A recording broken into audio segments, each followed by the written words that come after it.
आप सभी लोगों का स्वागत है हमारे चैनल पर।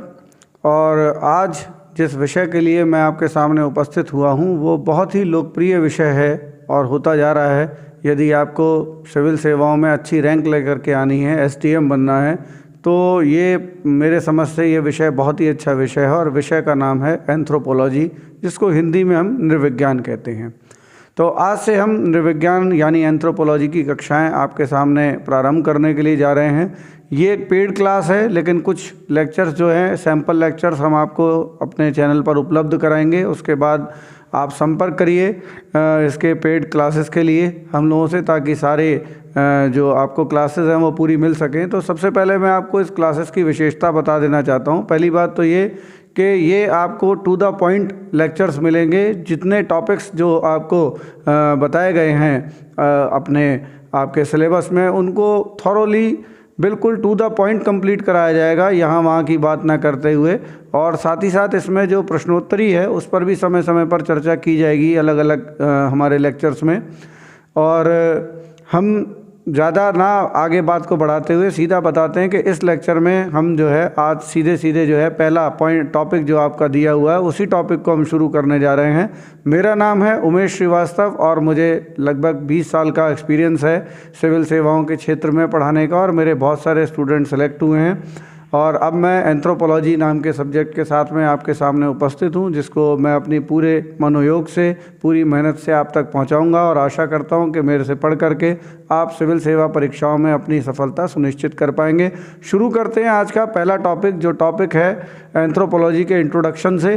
तो एंथ्रोपोलॉजी के इंट्रोडक्शन को आज हम शुरू करेंगे, लेकिन इसको बिल्कुल भी आप हल्के में मत लीजिएगा, क्योंकि यहाँ से सीधा सीधा प्रश्न आता है एंथ्रोपोलॉजी की परिभाषा से, उसके क्षेत्र से, यानी जिसको हम लोग बोलते हैं स्कोप, और अन्य जो विषय हैं उनके साथ उसका क्या संबंध है। तो पहला टॉपिक आज का हमारा यही है, जहाँ से हम अपने लेक्चर की शुरुआत करेंगे।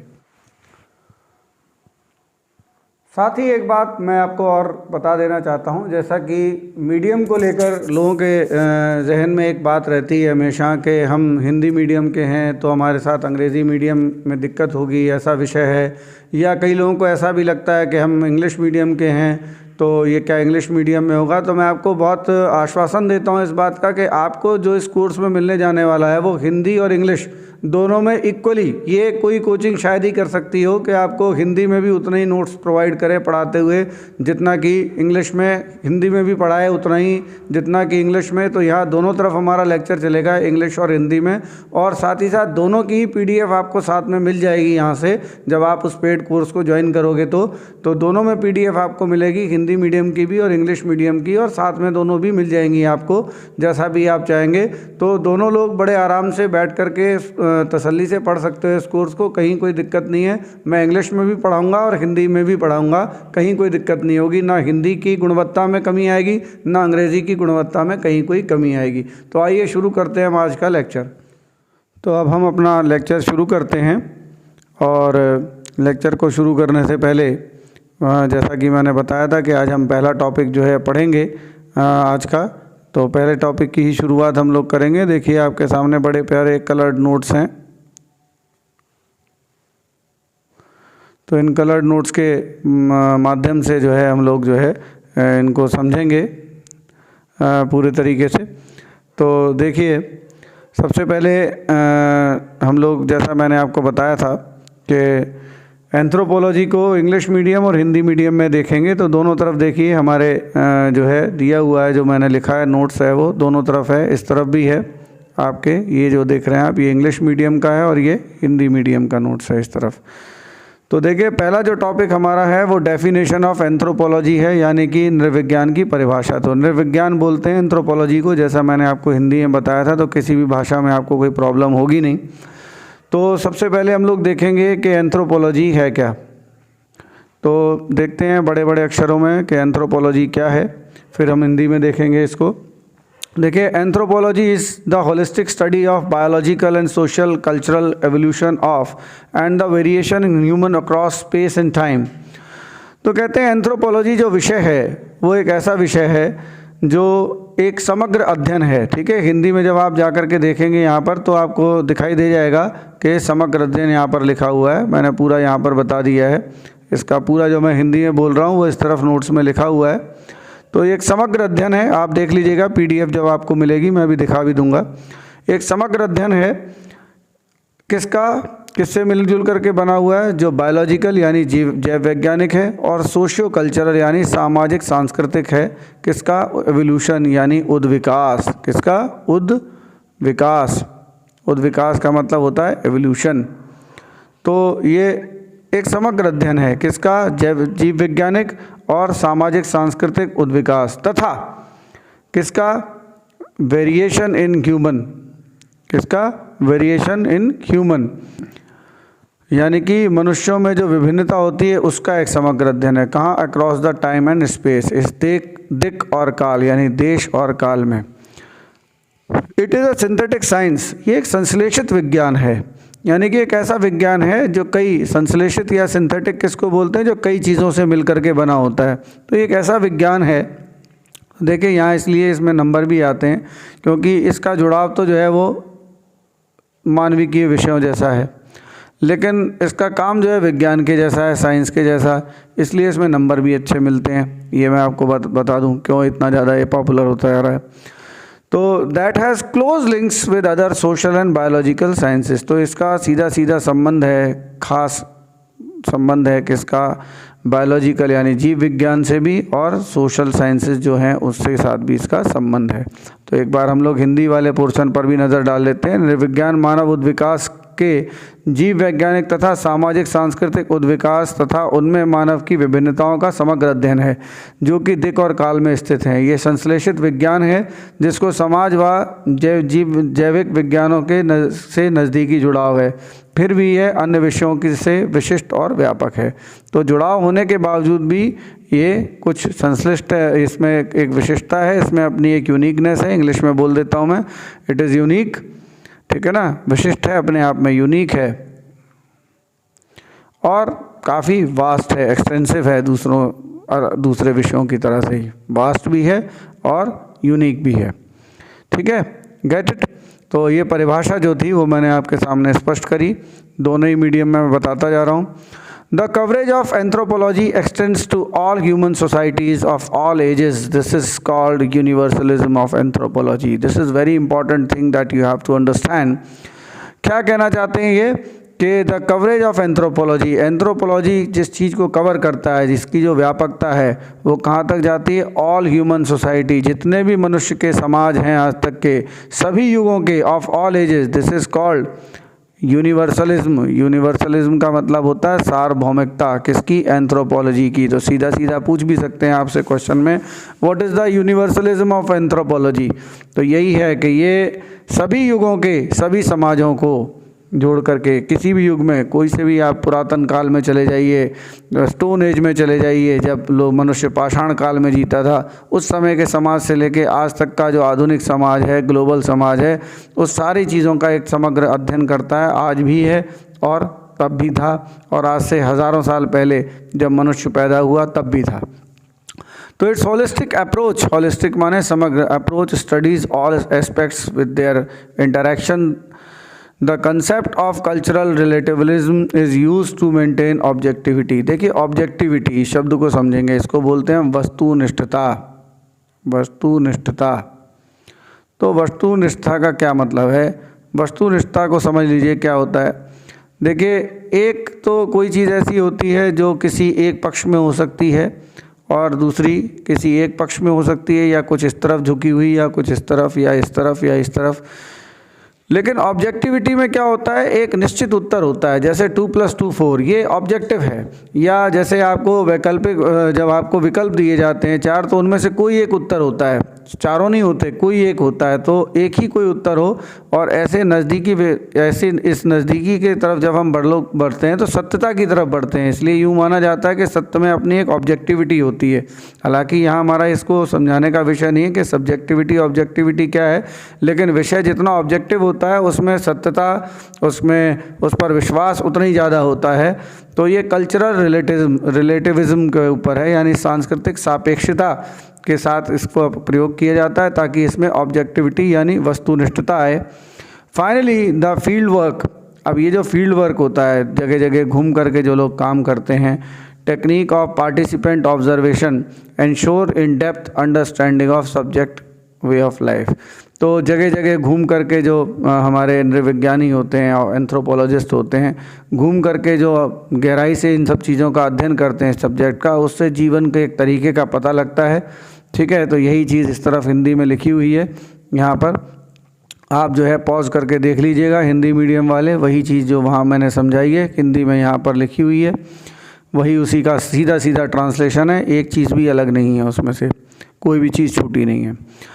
Thus in short span of time anthropology has helped us by।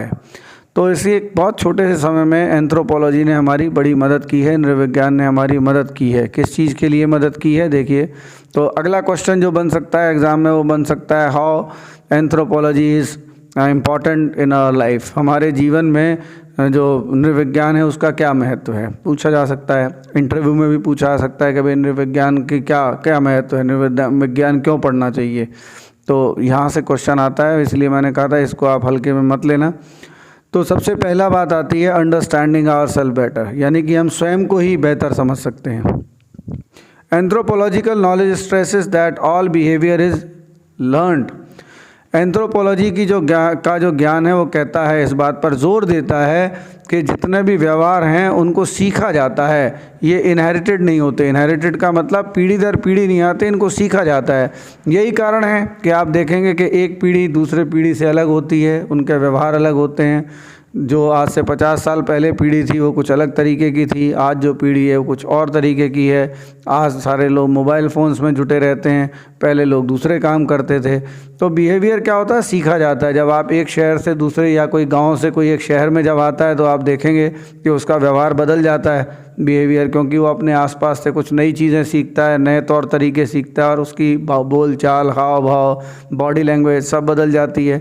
तो कहते हैं कि this is not inherited, this can help us to understand ourselves better. तो ये चीज़ जो है हमें मदद कर सकती है खुद को बेहतर समझने में, and make suitable changes in our culture. और इस तरह से हम अपनी संस्कृति में भी क्या कर सकते हैं, उचित बदलाव ला सकते हैं, क्योंकि कुछ भी इनहेरिटेड नहीं होता, यानी जीन से नहीं आता हमारे अंदर, ये सीखा जाता है। ठीक है ना। तो जो बुराइयां हैं हमको लगता है कि आज हमारे संस्कृति में, उनको हम अपने व्यवहार से बदल सकते हैं, नए व्यवहार को सीख करके। फर्दर और आगे कहें तो cultural relativism can help us to solve various intra and inter group problems. जो विभिन्न समुदायों के बीच जो समस्याएं होती हैं सांस्कृतिक, उनको भी इससे जो है उन समस्याओं का हल भी किया जा सकता है। तो ठीक इसी तरह से यहाँ पर इसका जो हिंदी में स्वयं को बेहतर समझना, ये मैंने जो बताया है, ठीक है ना, ये मैंने आपको बहुत अच्छी तरीके से यहाँ पर समझा दिया है हिंदी में आप पॉज करके चाहें तो देख सकते हैं, नोट कर सकते हैं, स्क्रीनशॉट ले सकते हैं, जो करना है आप कर लीजिए। बाकी PDF आपको पेड कोर्स ज्वाइन करने पर मिल जाएगी सारी चीज़ें।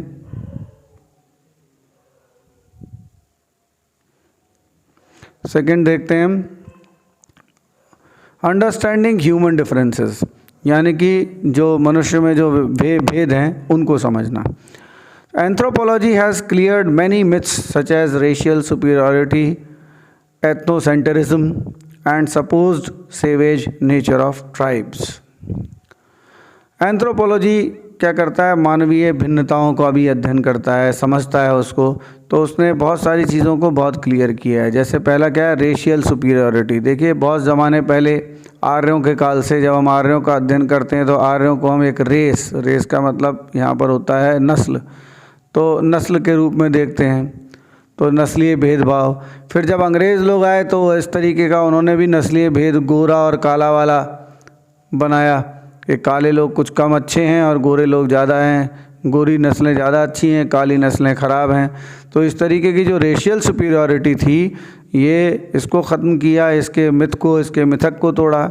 एथनोसेंट्रिज्म, देखिए डिफरेंट किस्म के जो एथनिक ग्रुप्स होते हैं, अलग अलग किस्म के जो समुदाय होते हैं, उनमें उनको आपस में ये लगता है कि भाई हम बड़े हैं, हम बेहतर हैं, अपने आप पर केंद्रित होते हैं, अपने आप को बेहतर बताते हैं, दूसरे को ख़राब बताते हैं। तो इस चीज़ को भी, इस मिथक को भी तोड़ा है।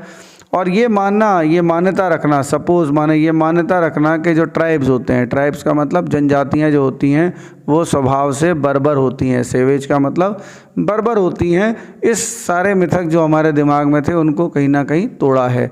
तो देखिए इसके लिए भी सारा कुछ हिंदी में मैंने लिख दिया है, यहाँ पर आप देख लीजिएगा। जनजातीय प्रकृतियों को बर्बर मानना, नस्लीय उच्चता, सजातीय उत्कृष्टता में विश्वास, ये सब मैंने लिख दिया है यहाँ पर, आप देख लीजिएगा। आगे बढ़ते हैं हम।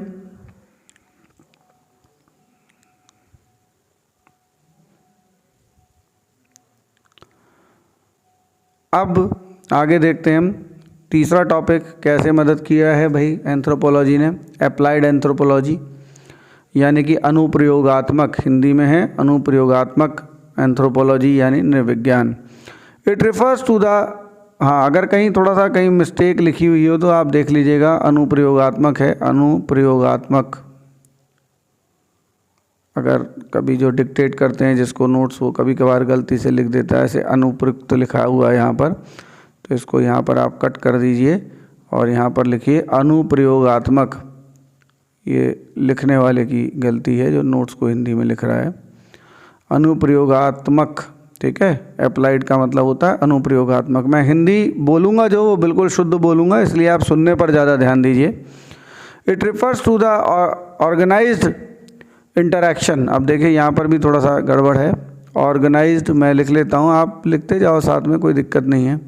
ऑर्गेनाइज्ड इंटरैक्शन नेक्स्ट टाइम से और बेहतर होगा ये आपका लिखावट।